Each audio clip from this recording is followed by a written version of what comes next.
Circle chapter में हमारा जो आज का थ्योरम है ये है the angle subtended bye an arc at the centre is double the angle subtended bye it at any point on the remaining part of the circle.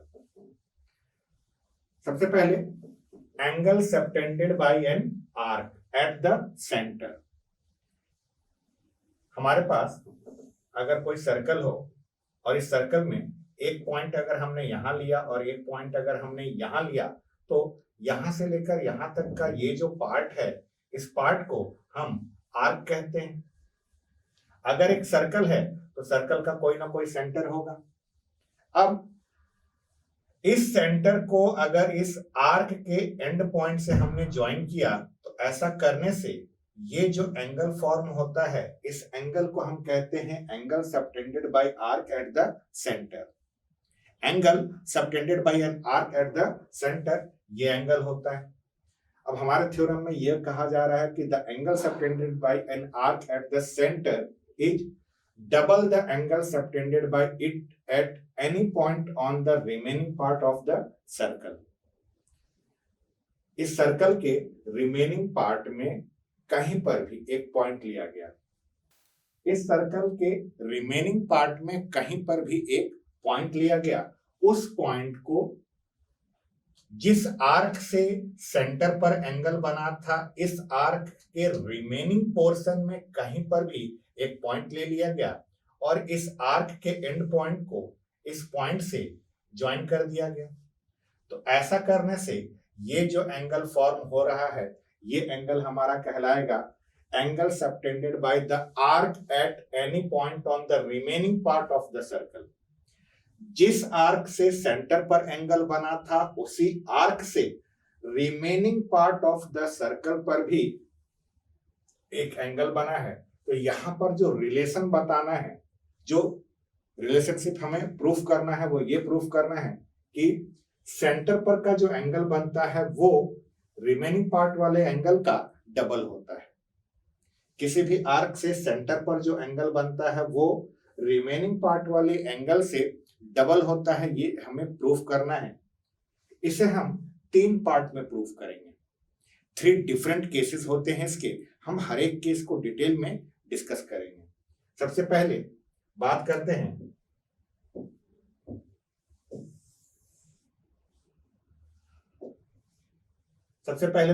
हैं first case की। फर्स्ट केस के बारे में बात करने से पहले गिवन जो है वो सभी के लिए हमारा कॉमन होगा। गिवन में हमारे पास क्या है,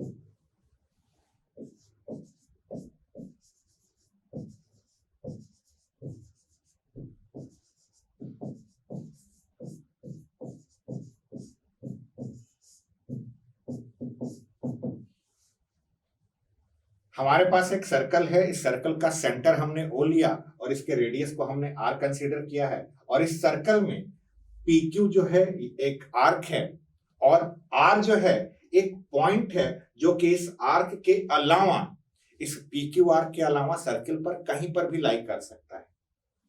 तो हमें क्या प्रूफ करना है, हमें यह प्रूफ करना है कि angle subtended bye arc at the centre. हमने आर्क कौन सा लिया, आर्क हमारा PQ है।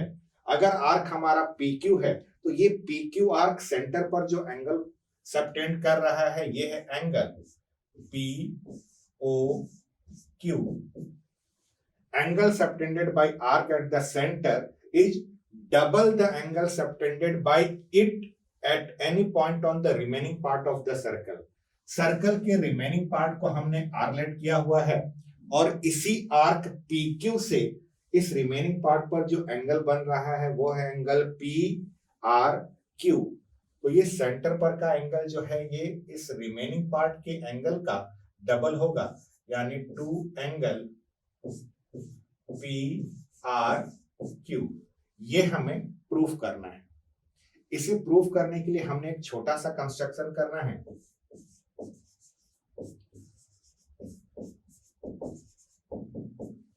हमें कंस्ट्रक्शन ये करना है,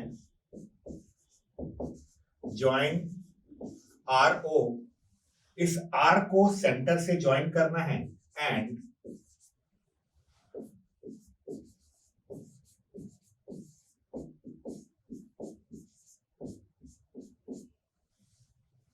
इस पॉइंट आर को सेंटर से ज्वाइन करते हुए इसे एम तक प्रोड्यूस कर देना है।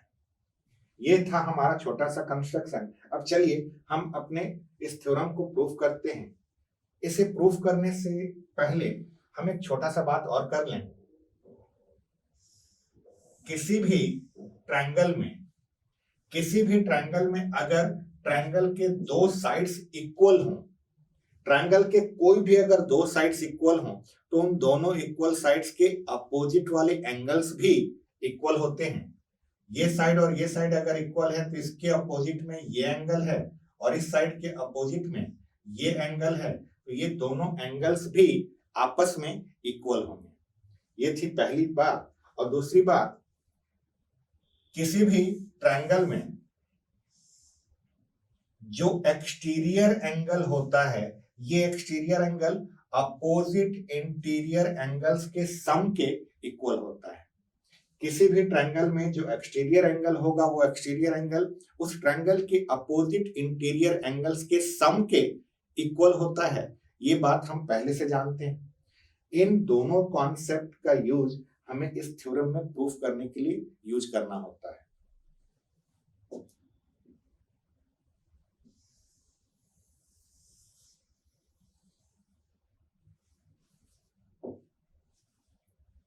चलिए हम आगे बढ़ते हैं।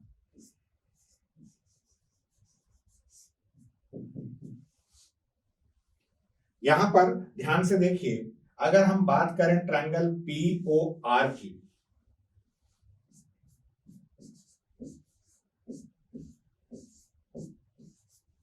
अगर हम बात करें ट्रायंगल पीओआर की, तो इस ट्रायंगल पीओआर में ओपी जो है ओआर के इक्वल होगा।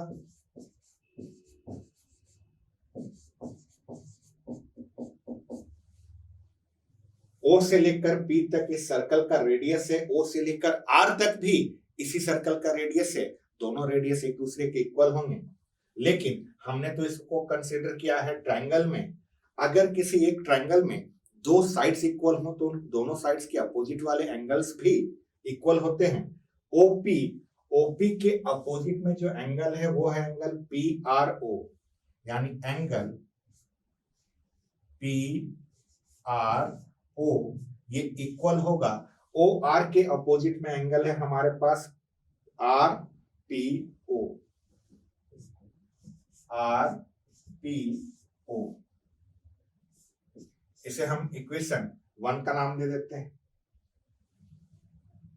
ठीक इसी तरह अगर आप ट्रायंगल आर ओ क्यू की बात करें तो आर ओ क्यू में भी ओ क्यू और ओ आर ये दोनों के दोनों इक्वल हैं। अगर ये ओ क्यू और ओ आर एक दूसरे के इक्वल हैं तो ये दोनों एंगल्स भी इक्वल होंगे। हम इसको लिख लेते हैं।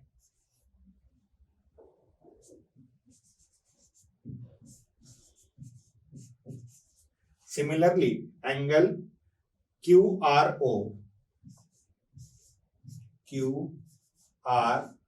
इज इक्वल टू एंगल ओ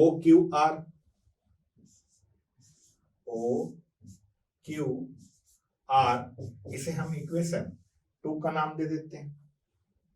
फिर बात करते हैं हम ट्रायंगल पी आर ओ के लिए। ध्यान से देखिए, ट्रायंगल पी आर ओ के लिए ये एंगल जो है ये एक्सटीरियर एंगल है।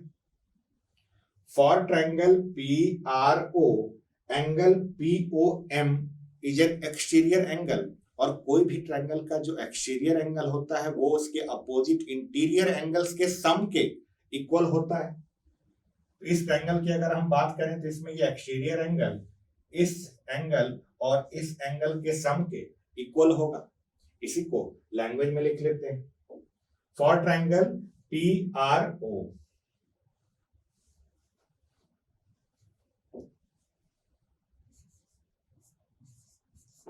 for triangle PRO, angle POM is an exterior angle, और एक्सटीरियर एंगल जो होता है वो अपोजिट इंटीरियर एंगल्स के सम के इक्वल होता है। तो angle POM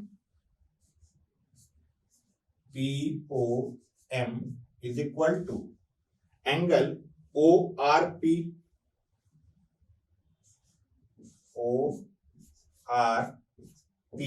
plus angle OPR।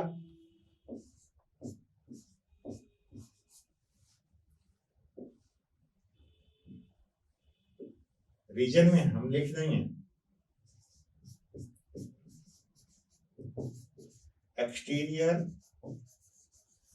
Angle of a triangle is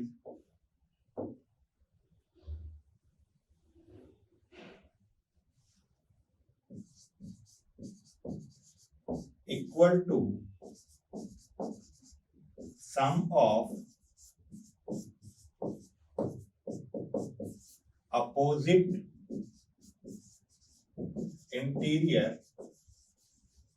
angles. Exterior angle जो होता है वो sum of opposite interior angles के इक्वल होता है। लेकिन यहां पर एक बात और है, यहां पर एंगल POM जो है ये हमारा वैसे का वैसे ही रहेगा। यहां पर आप ध्यान से देखिए, बात हो रही है एंगल ORP। एंगल ORP जो है हमारा ये एंगल है, और फिर बात हुई है हमारी एंगल OPR हमारा ये एंगल है। अभी इक्वेशन 1 में हमने एंगल PRO यानी यही एंगल और एंगल RPO यानी ये एंगल, इन दोनों को हमने एक दूसरे के इक्वल बताया है। तो इक्वेशन 1 में जब हमने इसको इक्वल बताया है तो यहां पर एंगल ORP को हम ORP ही रहने देते हैं। इस एंगल OPR को भी हम एंगल ORP लिख सकते हैं, और इसका रीजन हम दे सकते हैं फ्रॉम इक्वेशन 1। इक्वेशन 1 से हमने ये डिराइव किया। ये जो हमने बात किया था हमने ट्रायंगल PRO के लिए। सेम यही चीज अगर हम QRO के लिए करते तो QRO के लिए भी ये जो एंगल होता, ये एंगल हमारा एक्सटीरियर एंगल होता। हम बात कर रहे हैं इस एंगल की, तो ये एंगल जो है ट्रायंगल QRO के लिए एक्सटीरियर होता, और ये एक्सटीरियर इस इंटीरियर और इस इंटीरियर के सम के इक्वल होता। तो इसको हम सिमिलरली के केस में लिख देते हैं। यहां पर सिमिलरली में हम लिख सकते हैं एंगल QOM।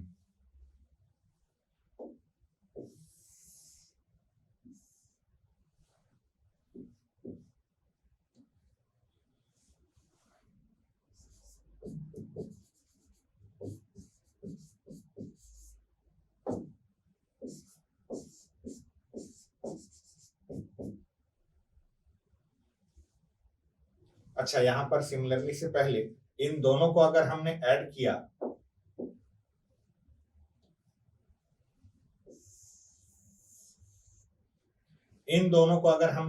तो यहां पर हमारे पास आ जाएगा angle POM is equal to, ये हमारा हो जाएगा 2 टाइम्स एंगल ORP, और ये है हमारा इक्वेशन नंबर 3। इस इक्वेशन नंबर 3 के बाद हम बात करेंगे सेकंड ट्रायंगल की, तो उसमें हम similarly angle QOM is equal to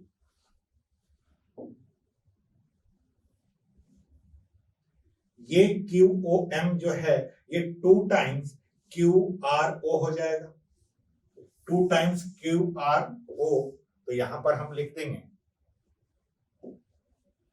QOM is equal to 2 times angle QRO, और ये है हमारा इक्वेशन 4। इक्वेशन 4, इक्वेशन 3 और इक्वेशन 4 को अगर हम ऐड करें,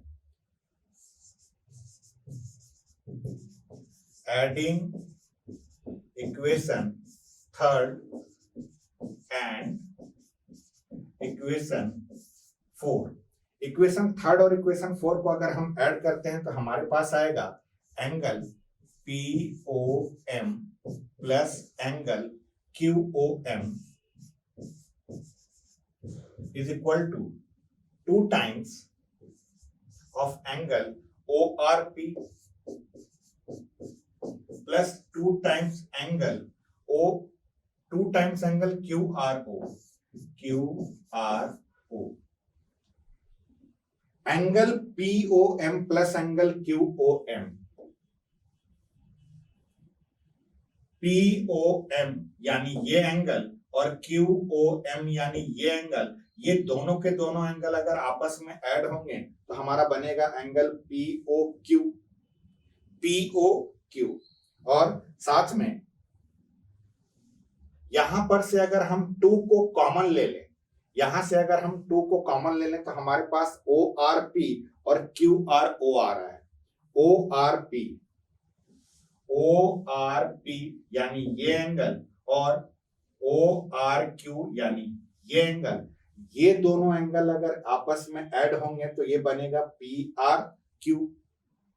तो यहां पर हम क्या करते हैं, पहले 2 को कॉमन ले लेते हैं।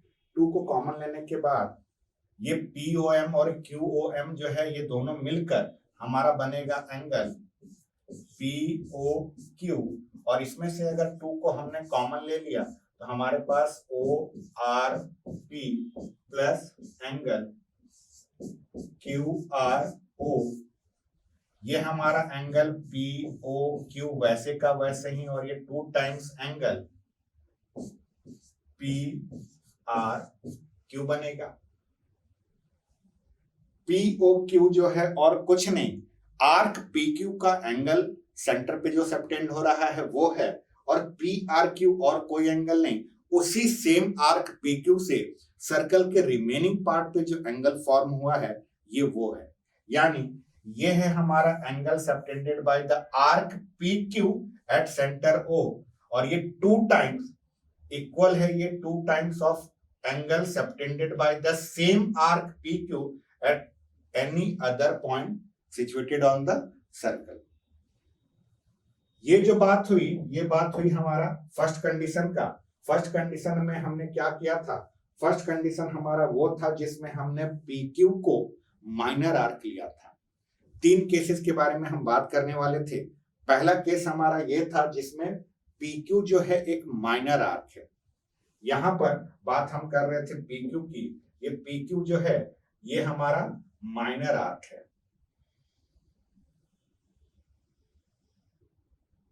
इस फर्स्ट केस में PQ जो है वो हमारे लिए माइनर आर्क था। चलिए अब बात करते हैं सेकंड केस की।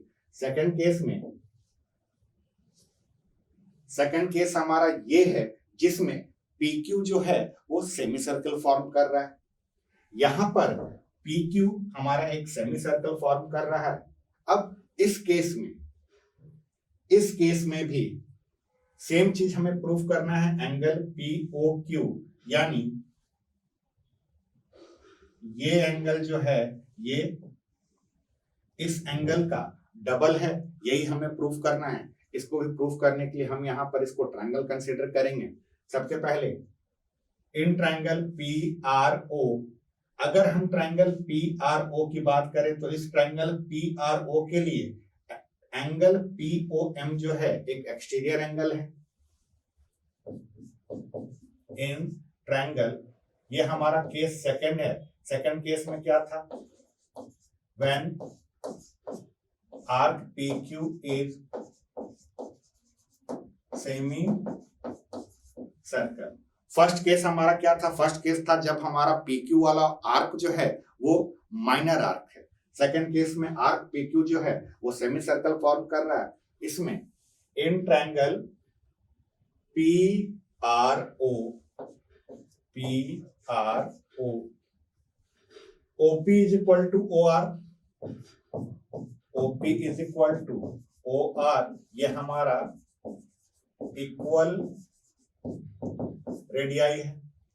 किसी भी ट्रायंगल में अगर दो साइड्स इक्वल हैं तो दोनों के अपोजिट वाले एंगल्स भी इक्वल होंगे। तो यहां से OP के अपोजिट में एंगल आएगा हमारा PRO, एंगल PRO, और OR के अपोजिट में हमारा आएगा एंगल RPO, एंगल RPO। इसे हम इक्वेशन नंबर 1 का नाम दे देते हैं। सिमिलरली अगर हम इस साइड वाले ट्रायंगल की बात करें तो इसमें भी हमारे पास क्या आ जाएगा,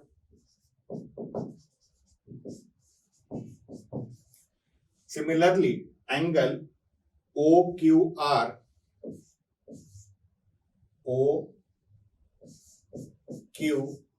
is equal to angle ORQ, और इसे हम इक्वेशन नंबर 2 का नाम दे देते हैं। फिर यहां देखिए, इस ट्रायंगल के लिए अगर हम बात करें एंगल POM की, for triangle PRO, for triangle PRO, angle POM is an exterior angle. So angle POM is equal to, angle POM जो इक्वल होगा वो इंटीरियर अपोजिट एंगल्स के सम के इक्वल होगा। इंटीरियर अपोजिट एंगल्स में हमारे पास दो एंगल्स जो आ रहे हैं वो है ORP, angle ORP plus angle RPO। लेकिन हमने इक्वेशन 1 में क्या देखा था, एंगल PRO यानी ये एंगल RPO यानी इस एंगल के इक्वल है। तो हम यहां से एंगल POM, ये POM को हमने वैसे ही रखा, यहां पर एंगल ORP को भी हमने वैसे ही रखा। ये जो एंगल RPO है, इस RPO की जगह पर हम एंगल PRO लिख सकते हैं। PRO कहें या ORP कहें, दोनों एक ही एंगल को रिप्रेजेंट कर रहे हैं। तो हम यहां पर इसको एंगल ORP लिख सकते हैं। यहां रीजन लिख देंगे, फ्रॉम इक्वेशन 1, ये हमारा इक्वेशन 1 से आया। यहां से एंगल POM जो होगा ये 2 टाइम्स ऑफ एंगल ORP के इक्वल होगा। इसे हम इक्वेशन 3 का नाम दे देते हैं। ये जो हमने बात किया लेफ्ट हैंड साइड बनने वाले ट्रायंगल PRO के लिए। सिमिलरली अगर हम राइट हैंड साइड में बनने वाले ट्रायंगल QRO की बात करें तो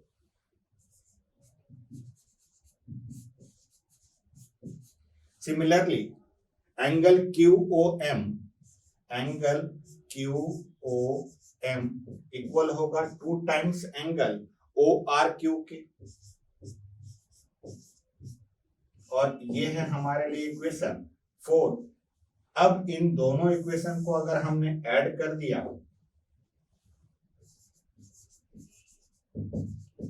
adding equation 3 and 4, adding equation 3 and 4, तो हमारे पास आएगा angle POM plus angle QOM is equal to 2 times of angle ORP plus 2 times angle O R Q. इन दोनों में से हमने 2 को कॉमन ले लिया, यहां पर ये POM plus QOM, POM plus QOM, POM यानी ये एंगल, POM कहने का मतलब ये एंगल है और QOM कहने का मतलब ये एंगल है। इन दोनों एंगल को जब हमने ऐड किया तो ऐड करने से हमारे पास एंगल POQ बनेगा और वहां पर एंगल ORP, ORP कहने का मतलब ये एंगल और ORQ कहने का मतलब ये एंगल, इन दोनों को अगर हम ऐड करेंगे तो एंगल PRQ आएगा।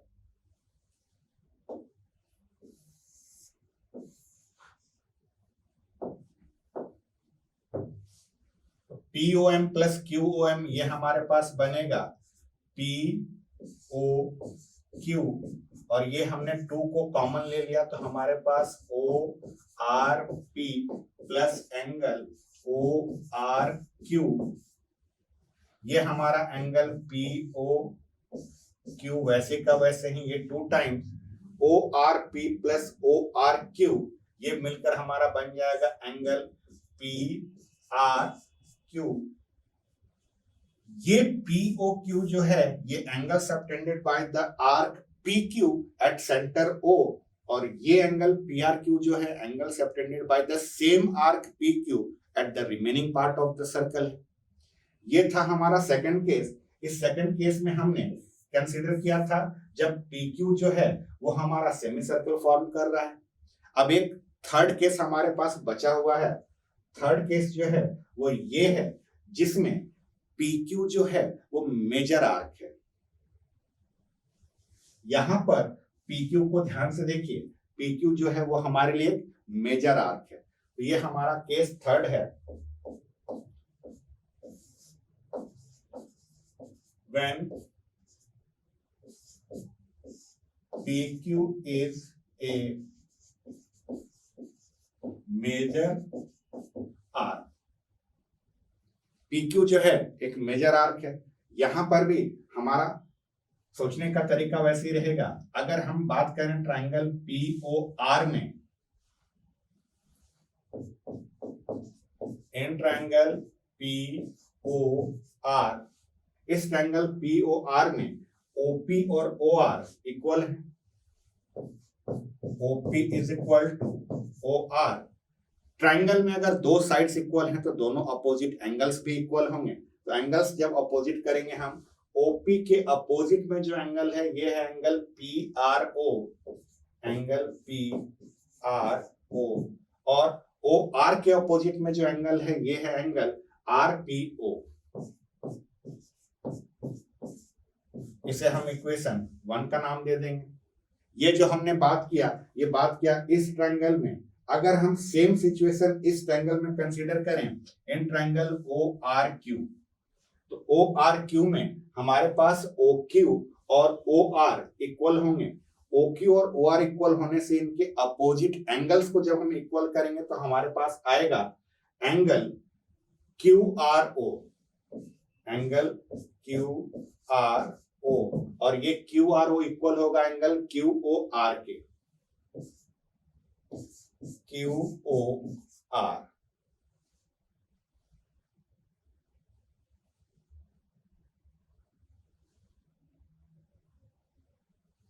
QRO ये एंगल इक्वल होगा एंगल OQR के। सॉरी, यहां पर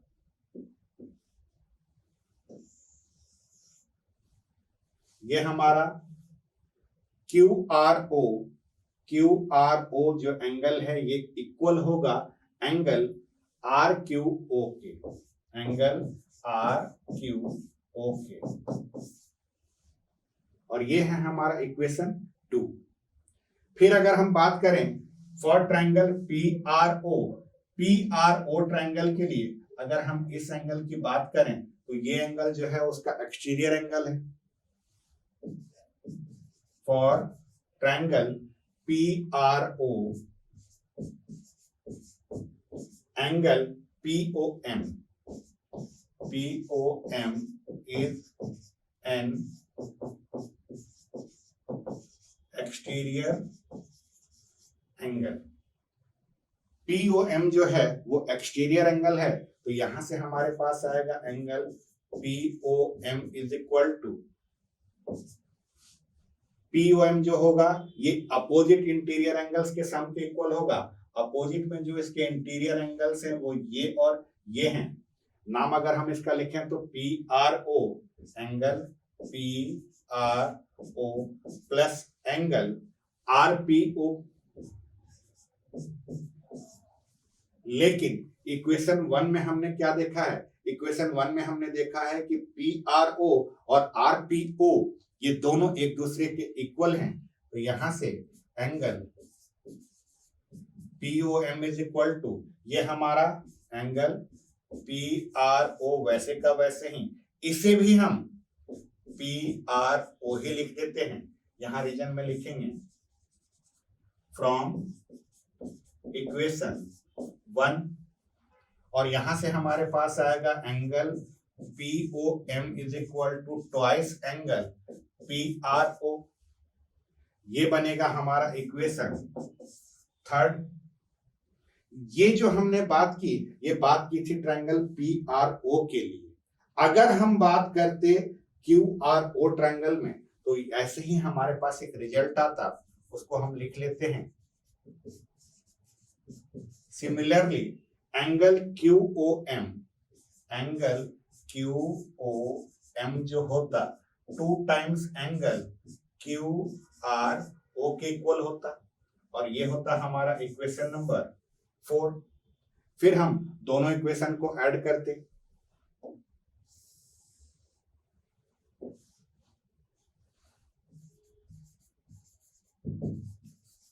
एडिंग इक्वेशन 3 एंड 4, 3 और 4 को ऐड करेंगे तो हमारे पास angle POM plus angle QOM is equal to 2 times angle PRO plus 2 times angle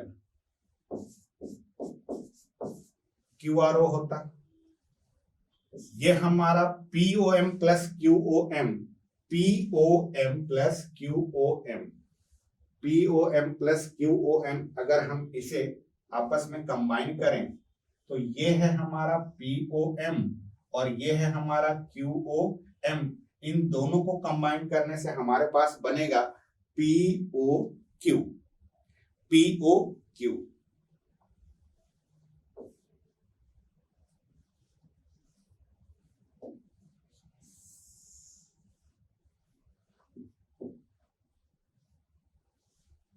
ये बनेगा हमारा एंगल POQ। और यहां से तो पहले हम 2 को कॉमन ले लेंगे। 2 को कॉमन लेते ही हमारे पास बचेगा PRO प्लस एंगल QRO। ये एंगल POQ हमारा वैसे ही ये 2 टाइम्स PRO और QRO ये दोनों आपस में मिलकर बन जाएंगे एंगल PRQ। ये हमारा POQ जो है ये angle subtended by the arc at the centre है, और ये PRQ जो है angle subtended by the same arc at the remaining part of the circle है। तो इस तरह से जो हमारा ये थ्योरम था ये 3 पार्ट्स में है। First part when arc PQ is a minor arc, second part when arc PQ forms a semi circle, और third part when arc PQ is a major arc। हमारा अगला थ्योरम है, ये अपने आप में बहुत ही इंपॉर्टेंट थ्योरम है। Angles in the same segment of a circle are equal. किसी भी सर्कल में सेम सेगमेंट में जो एंगल बनते हैं वो आपस में इक्वल होते हैं, यही हमें इस थ्योरम में प्रूव करना है। ये सेम सेगमेंट का एंगल क्या कहलाता है? मान लीजिए हमारे पास एक सर्कल है और इस सर्कल का हमने इस सर्कल के ऊपर 2 पॉइंट ले लिए। अगर इस सर्कल के किसी आर्क को हम लें, यहां पर मान लीजिए कि हमने एक आर्क कंसीडर किया, आर्क का नाम हमने दे दिया A और B, और 2 पॉइंट हमने ऑलरेडी सर्कल पर लिए हुए हैं। इस आर्क AB से अगर हम इन दोनों पॉइंट्स को ज्वाइन करें तो ऐसा करने से हमारे पास यहां पर एक एंगल फॉर्म हो रहा है। इस पॉइंट का नाम हमने C दे दिया और इस पॉइंट का नाम हमने D दे दिया है। इस पॉइंट D को भी हम इसी आर्क AB से अगर ज्वाइन करें तो यहां पर जो एंगल फॉर्म होगा, ये एंगल और ये एंगल कहलाते हैं हमारे angle in the same segment. Angle in the same segment का सिंपल सा मतलब ये है कि अगर हमने सर्कल लिया तो सर्कल में सबसे पहले हमें एक आर्क लेना है। मान लीजिए कि आर्क हमने यहां पर लिया। अब इस आर्क को छोड़कर जो रिमेनिंग सर्कल है हमारे पास, उस रिमेनिंग सर्कल में कोई भी अगर हमने दो पॉइंट ले लिए, मान लीजिए कि यहां पर हमने एक पॉइंट ले लिया P और यहां पर हमने एक पॉइंट ले लिया Q और ये हमारा आर्क है AB। तो इस आर्क के इस पॉइंट से हमने फर्स्ट पॉइंट P को ज्वाइन किया और इसी आर्क से हमने इसको भी ज्वाइन किया। तो यहाँ पर जो ये दोनों एंगल्स फॉर्म होंगे, ये दोनों एंगल्स हमारे कहलाएंगे angles in the same segment. और हमारा जो थ्योरम है वो ये कहता है कि angle in the same segment अगर किसी सर्कल में है तो दोनों एंगल्स आपस में इक्वल होंगे। यही हमें प्रूफ करना है। चलिए हम इसे प्रूफ करते हैं। इसको प्रूफ करने के लिए सबसे पहले हम गिवन लिख लेते हैं।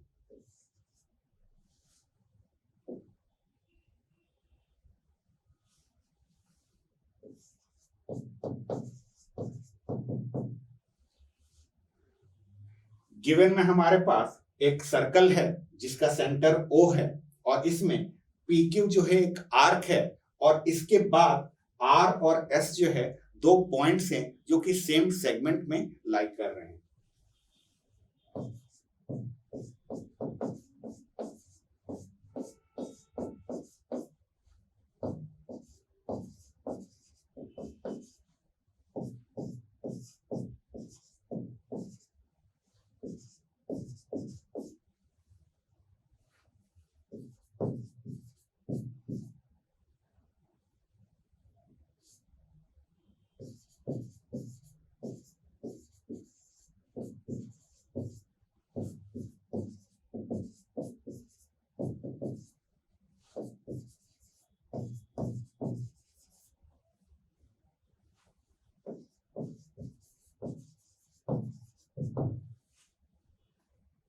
हमें प्रूफ क्या करना है? हमें ये प्रूफ करना है कि ये जो एंगल फॉर्म हुआ है, ये और ये जो एंगल फॉर्म हुआ है, ये दोनों एंगल एक दूसरे के इक्वल होते हैं। यानी एंगल PRQ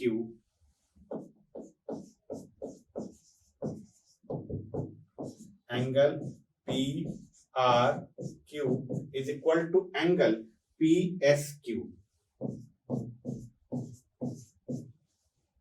ये हमें प्रूफ करना है।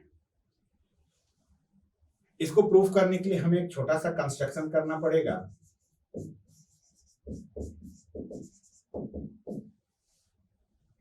हमारा कंस्ट्रक्शन क्या होगा? हमारा कंस्ट्रक्शन होगा कि हमारा जो आर्क PQ है, इस आर्क PQ के एंड पॉइंट्स को हमें सेंटर से ज्वाइन करना है। तो join OP and OQ। OP और OQ को हमने ज्वाइन कर दिया। अब इसे प्रूफ करने के लिए हम एक थ्योरम को यूज करेंगे, जिस थ्योरम को हमने सर्कल में पहले भी देखा है।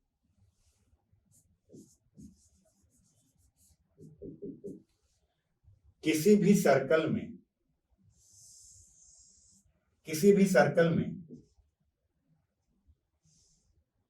किसी आर्क से सेंटर पर जो एंगल फॉर्म होता है, उसी आर्क से रिमेनिंग पोर्शन पर बनने वाले एंगल का सेंटर वाला एंगल डबल होता है।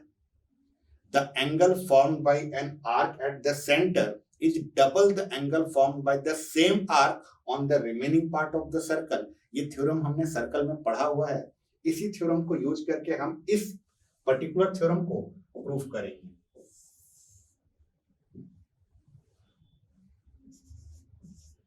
V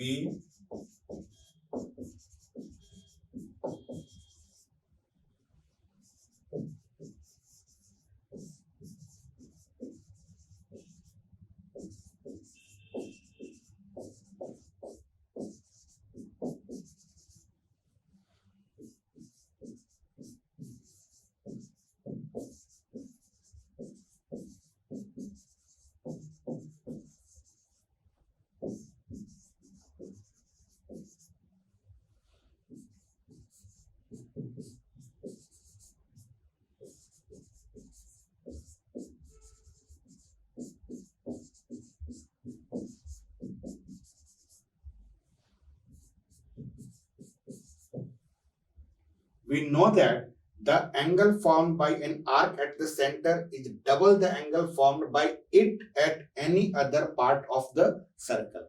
किसी भी सर्कल में कोई आर्क अगर सेंटर पर एंगल फॉर्म करता है तो वो एंगल उसी आर्क से सर्कल के किसी और पार्ट पर फॉर्म किए गए एंगल से डबल होता है।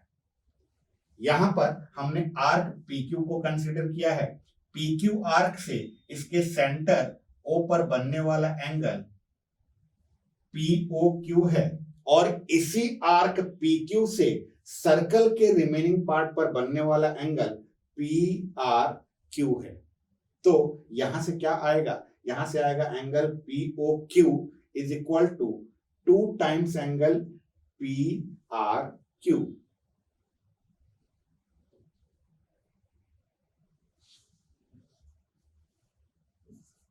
So angle POQ is equal to 2 times angle PRQ।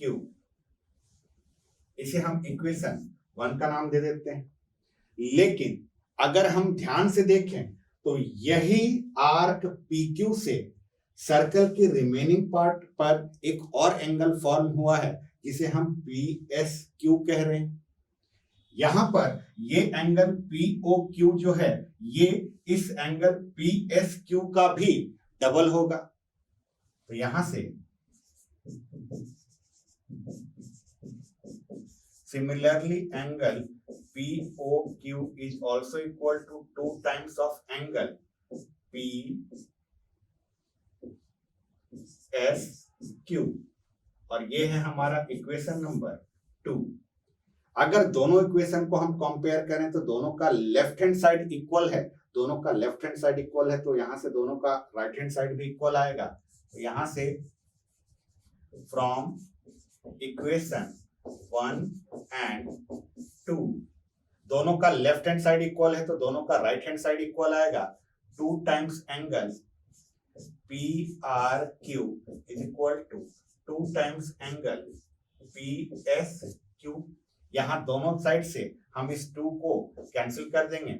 इस 2 को कैंसिल करने के साथ ही हमारे पास आ जाएगा angle PRQ is equal to angle PSQ। Angle PRQ और एंगल PSQ एक दूसरे के इक्वल आ गया और यही हमें प्रूफ करना था। एंगल PRQ ये एंगल और एंगल PSQ ये एंगल, ये दोनों एंगल एक दूसरे के इक्वल होंगे। यही हमारा इस थ्योरम में हमें प्रूफ करना था। सर्कल चैप्टर में जो हमारा अगला थ्योरम है ये है if a line segment joining 2 points subtends equal angle at 2 other points. If a line segment की बात की जा रही है। If a line segment joining 2 points subtends equal angles at 2 other points lying on the same side of the line containing the line segment, then the 4 points lie on a circle या they are concyclic। ये concyclic word जो है आपके लिए नया है। Concyclic का मतलब होता है कि चारों के चारों पॉइंट्स जो हैं एक ही सर्कल पर लाई करेंगे। ये हमें प्रूफ करना है। इसे प्रूफ करने के लिए सबसे पहले जो यहाँ पर बात बताई गई है, जो हमारे पास गिवन है, आप उसे पहले समझने का प्रयास कीजिए। If a line segment joining 2 points subtends equal angle at 2 other points lying on the same side of the line containing the line segment. सबसे पहले हमारे पास लाइन सेगमेंट है जो कि 2 पॉइंट को मिलाकर बना है, तो वो 2 पॉइंट हमने P और Q को कंसीडर किया। सबसे पहले हमने P और Q 2 पॉइंट लिया। इन दोनों पॉइंट को ज्वाइन करने से हमारे पास लाइन सेगमेंट PQ बना। इस PQ लाइन सेगमेंट के एक साइड में हमने 2 पॉइंट R और S कंसीडर किए। R और S 2 पॉइंट्स हैं जो कि सेम साइड में इस लाइन सेगमेंट PQ के सेम साइड में लाई कर रहे हैं, और इस तरह से लाई कर रहे हैं कि वो इक्वल एंगल सबटेंड कर रहे हैं। यानी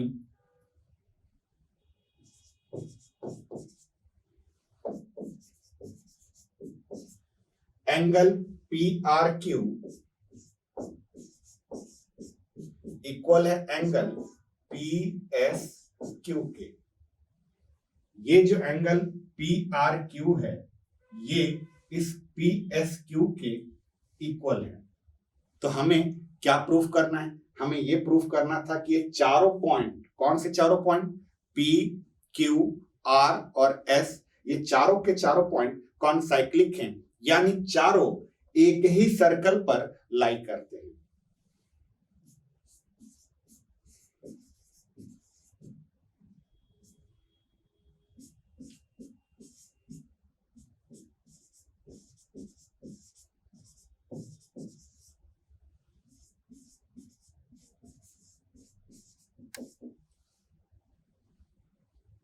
चारों पॉइंट P, Q, R और S जो है कॉन्साइक्लिक हैं, यानी एक ही सर्कल पर लाई करते हैं। ये हमें प्रूफ करना है।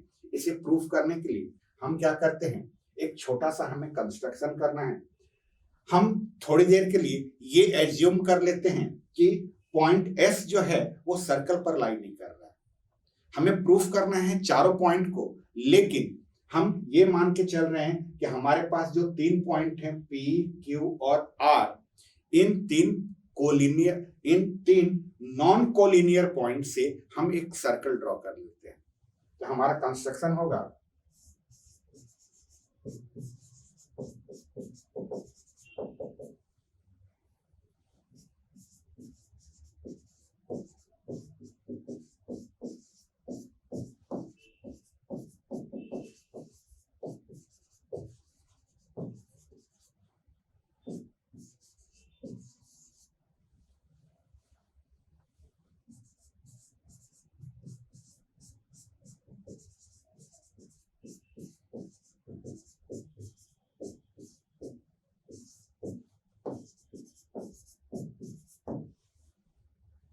P, Q और R, ये तीनों नॉन कोलिनियर पॉइंट्स हैं। इन तीनों पॉइंट से पास होते हुए हमने एक सर्कल ड्रॉ कर लिया। अब हमने तो ये एज्यूम किया है कि चौथा पॉइंट जो हमारा S है वो इस सर्कल पर लाई नहीं कर रहा है। क्यों? क्योंकि हमें वही तो प्रूफ करना था कि चारों के चारों पॉइंट्स सर्कल पर लाई कर रहे हैं। 3 नॉन कोलिनियर पॉइंट से हम एक सर्कल तो पास करवा सकते हैं, चौथे पॉइंट को हम उस सर्कल पर प्रूफ कर रहे हैं। इसे प्रूफ करने के लिए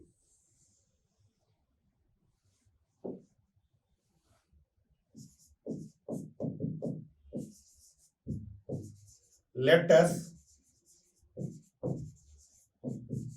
assume that point S does not lie on the circle and the circle intersect PS at S dash। हमने ये एज्यूम किया कि S पॉइंट जो है वो हमारा सर्कल पर लाई नहीं कर रहा है। S पॉइंट जो है अगर हमारा सर्कल पर लाई नहीं कर रहा है तो ये जो लाइन सेगमेंट PS है, इस लाइन सेगमेंट PS को जो सर्कल हमने ड्रॉ किया है वो सर्कल किसी न किसी पॉइंट पर इंटरसेक्ट करेगा। उस पॉइंट को हमने S डैश एज्यूम कर लिया कि हमारा सर्कल इस लाइन सेगमेंट PS को S डैश पर इंटरसेक्ट कर रहा है। अगर ये ऐसा है तो हमने सर्कल चैप्टर में एक थ्योरम पढ़ा है, angle at the same segment are equal, angle at the same segment are equal, उस थ्योरम से अगर हम देखें तो एंगल पी आर क्यू जो होगा ये इस angle P S dash Q के इक्वल होगा। पी आर क्यू जो है वो पी एस डैश क्यू के इक्वल होगा।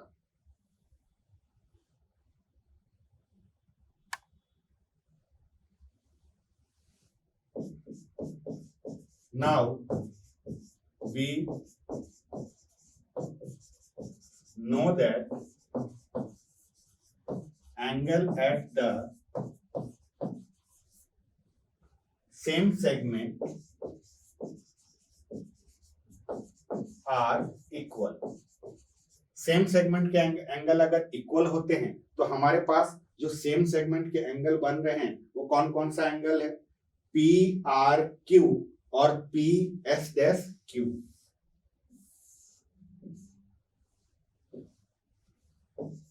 So angle P R Q is equal to angle P S dash Q। इसे हम इक्वेशन 1 का नाम दे देते हैं।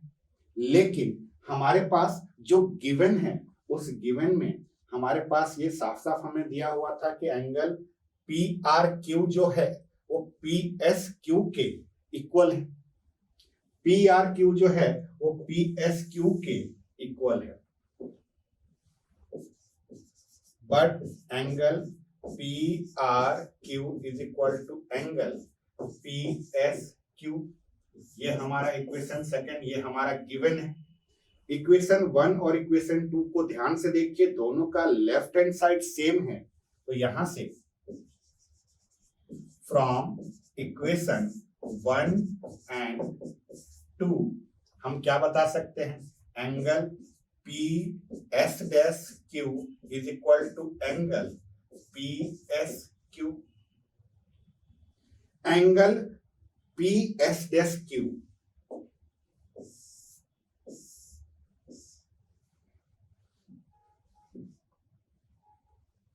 Angle P S dash Q यानी ये एंगल और ये एंगल एक दूसरे के इक्वल आ रहे हैं। अगर ये दोनों एंगल एक दूसरे के इक्वल हो गए तो इसका मतलब ये एस पॉइंट जो होगा वो एस डैश से कोइंसाइड कर जाएगा। क्यों ऐसा? आप यहां पर ध्यान से देखिए, आपको एक ट्रायंगल दिख रहा है, triangle Q S dash S.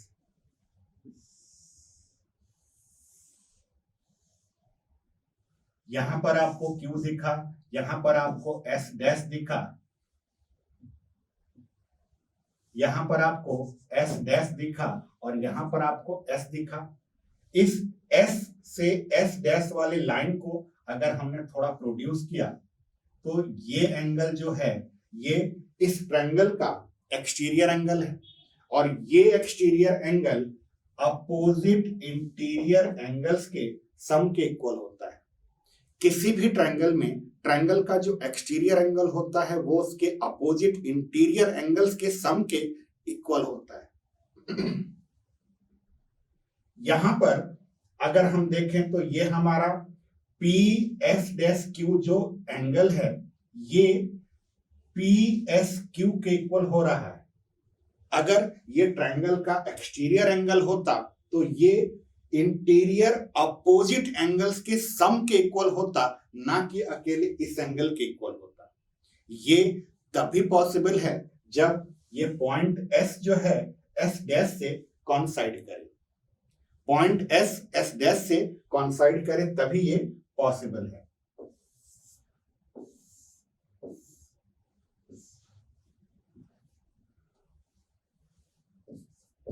But this is possible only when point S and S dash coincide each other। अगर हमारा पॉइंट S और S डैश कोइंसाइड करके एक साथ आ जाए तब सर्कल जो था वो ऑलरेडी हमारा P, Q और R से तो पास हो ही रहा था। हमने ये एज्यूम किया था कि वो S से पास नहीं हो रहा है। अगर S से पास नहीं हो रहा है तो PS वाली लाइन को उसने कहीं ना कहीं इंटरसेक्ट किया होगा। वो इंटरसेक्शन का पॉइंट हमने S डैश सेलेक्ट किया, लेकिन यहां पर तो हम ये बता रहे हैं कि S और S डैश दोनों एक साथ कॉन्साइड कर गए। Hence the circle passes through the 4 points P, Q, R and S। इसलिए हमारा सर्कल जो है वो चारों पॉइंट P, Q, R और S से पास हो रहा है।